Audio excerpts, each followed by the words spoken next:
सद्गुरू, तुम्ही कधी कुठल्या वेदनादायी अनुभवातून गेला आहात का? आणि निराशा, कमतरता किंवा दुःख अनुभवलंय का? आणि तसं असेल तर तुम्ही त्याला कसं सामोरं गेला आहात? तुमच्या जीवनात जरी तुम्ही खूप सक्रिय जीवन जगत असाल, कदाचित 10, 15, 20 लोक तुमच्यासाठी महत्त्वाचे असतील, कदाचित 25 लोक. जेव्हा तुम्ही माझ्यासारखं जगत असाल, तेव्हा काही लाख लोक तुमच्यासोबत जोडले गेलेले असतात.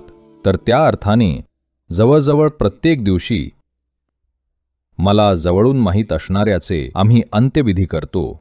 या सगळ्याचा वापर तुम्ही स्वतःला आतून संवेदनशील बनवायला करू शकता किंवा शोकानं दगडासारखं बनू शकता. पण तुम्ही समजलं पाहिजे की जेव्हा तुम्ही शोकाकुल असता तेव्हा आसपासच्या कोणाच्याही गरजांबाबत जिवंत नसता. प्रियजनांना गमावल्यावर तुम्ही संवेदनशील व्हायला हवंय, कारण तुम्हाला जीवन आणि ते नुकसान समजलंय. मी स्वतःसोबत हेच केलंय. मी माझ्यासाठी अतिशय प्रिय असलेल्या बऱ्याच लोकांचे अंत्यविधी केलेत, पण ते वेदनादायी नाहीये. मी कायम याचा वापर सर्वांप्रती आणखी जास्त प्रतिसाद देण्यासाठी करतो.